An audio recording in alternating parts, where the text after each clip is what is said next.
ano natin.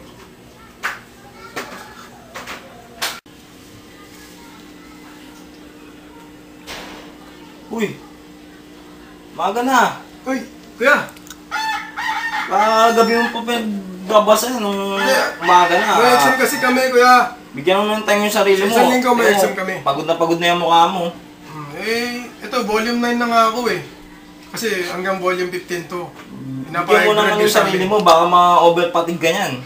Hindi, ayos na Magkasakit ako. ka sa hirap ng buhay ngayon. Ayos na ako, kuya, no? Volume 9 na nga ako eh. Tagal nga.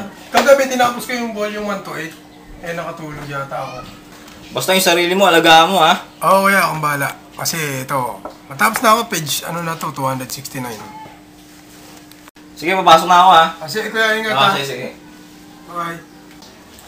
Hindi ang bata ka to, pinakabayaan sarili niya.